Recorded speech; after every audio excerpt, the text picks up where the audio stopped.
क्या आपको पता है कि आपको वजन कम करना हो या वजन बढ़ाना हो, दोनों ही केस के लिए न्यूट्रिशन इनटेक लेना बहुत जरूरी है। ये एक बहुत बड़ी मिथ है कि मुझे कोई एडिशनल न्यूट्रिशन की जरूरत नहीं है।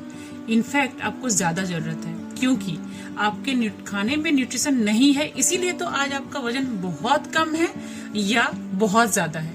बराबर में नहीं है, आप आइडियल में नहीं है, क्योंकि आपका खाना सही नहीं है। समझने का प्रयास करते हैं कि क्यों जरूरी है, न्यूट्रिशन की जरूरत क्यों है। ये समझने के लिए सबसे पहले हम समझेंगे कि अगर आप कहीं कोई घाव होता है, कुछ छिल जाता है, जब आप जाते हैं हॉस्पिटल डॉक्टर्स के पास, या कोई सर्जरी हो रही होती है, ड्रेसिंग के लिए जाते हैं, तो डॉक्टर्स क्या करते हैं, सबसे पहले उस घाव को क्लीन करते हैं।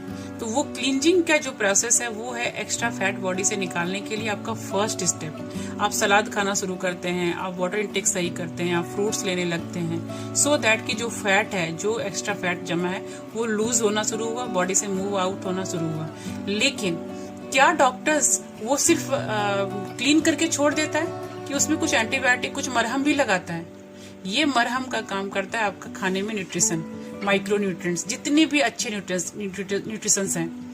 क्यों? क्योंकि जो उस फैट ने डैमेज किया है, जो वो घाव हुआ था, जो डैमेज्ड था, जिसको क्लीन किया, उसने बॉडी को कुछ तो डैमेज किया ना।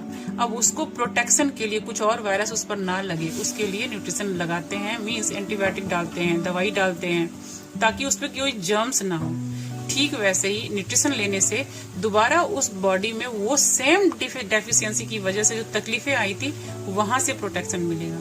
ये बात समझने के लिए आपको न्यूट्रिशन लेना और फील करना जरूरी है। अगर आपको समझ में नहीं आता है कि क्यों जरूरी है, तो आप मेरे सेशन में आ सकते हैं। 3 दिन के ट्रायल सेशन में आइए, समझिए न्यूट्रिशन आपकी बॉडी के लिए क्यों जरूरी है, फिर डिसीजन लीजिए। All the best.